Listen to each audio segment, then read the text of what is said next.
Well, good morning, guys. I haven't seen you in a few days. Having my coffee down here at the Worms Ready. It's my day off of work, so I usually come down here and work longer than what I usually do. But my gosh, I'll know what happened to my hand. And that medicine they put me on, it had me crazy. I've been sleeping like 3 hours a night. I can't sleep. I can't focus. So yesterday I started feeling better and getting more into my routine. But my gosh, that medicine. Oh, look at my hand. It's better. It's still discolored, but the swelling is down, and I think I'll be okay in here today. So I've got a lot to do. I'm resetting some of the breeder colony bins and the adult breeder bins. I just need more coffee. And I took 2 bricks of coconut coir and dumped it in one of these tubs and poured water on it yesterday. And I want to show you what it looks like. You'd be surprised how much water that stuff drinks. And it's still not done drinking it. So let me bring you over there. Look. I just dumped them in here. And I added a bucket of water. And look at all the little springtails. And let's just look. It just sucked it up. But still needs more. Incredible, this stuff. So this is the tub that I pre-make my bedding in, and I just have it ready to go when I'm ready to start with the breeder bins and the cocoon bins and the hatched baby bins. It's just easier to pre-make it with whatever you got. I have coconut coir. I have a lot of it, so I'm using that lately. If the one trick with coconut coir is I don't add dolomite lime to this. I believe it doesn't need it. But if I add peat moss, then I do. Peat moss, shredded paper, cardboard leaves, Worms like all natural things, but they like all this stuff. This is natural, but they like, they won't eat plastic though, so don't put plastic. Every once in a blue moon, I'll find a piece of plastic in here, and I know it's because it's been woven in here at the factory or whatever, so that's what I'm doing today. So guys, these are breeders.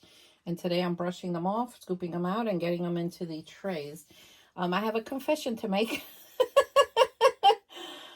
You're going to hear the little bug zapper a lot in the back because I didn't take my own advice. I forgot to buy the mosquito dunks. And it's been about a week or more. And now they're flying around a little, so you might hear them.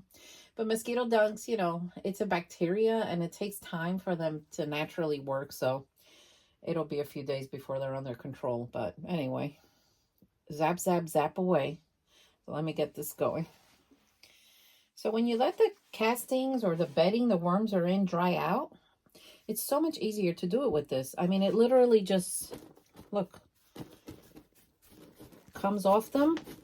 And you stop when you see adult worms because they're going to see the light and they're immediately, boom, going to go down. And what I use is a soft bristle brush so I'm not hurting these babies.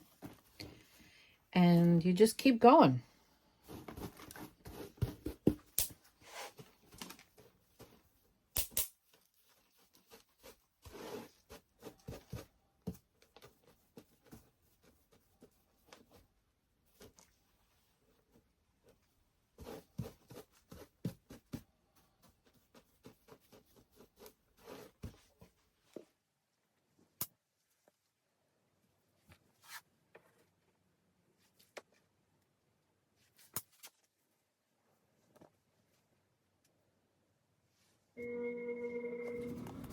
So sometimes when I'm brushing them like this, the bedding gets like, not compacted, but flat, and it's hard for me to brush it then.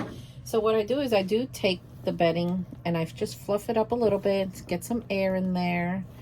Look at them. I love them, I love them. And then I just go like this and I go do something else that I need to. And I give them a few minutes because they're right here under the light to go back down. And then you're going to see how much easier it is to just keep going with this. So I'm down to the bottom. I never clean my breeders 100% with every little black thing off of them. It's not necessary. They're going to be mixed back into the tub with fresh bedding and the little microbes that are living here that they're already like loving. And they're going to just keep making more cocoons. I mean, look at them. Look at them. Yay! Worm raining. Look, it's a waterfall of worms.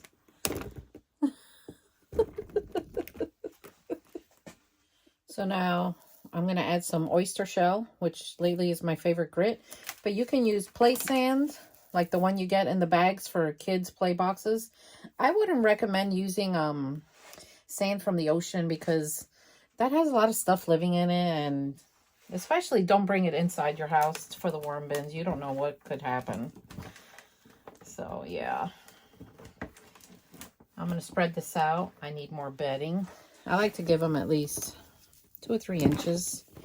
It's not necessary to put 4 or 6 inches in here because these are breeder bins and they'll be sifted out again in 3 weeks. Just get all that incorporated in there, spread out.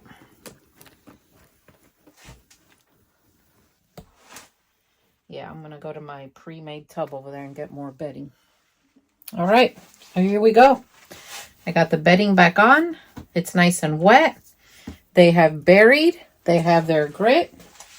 Now I'm going to give them a little bit of chow. My autumn blend is coming back, guys. Your worms are going to love it. Mine do. They love this stuff. Makes them nice and plump. It keeps them healthy.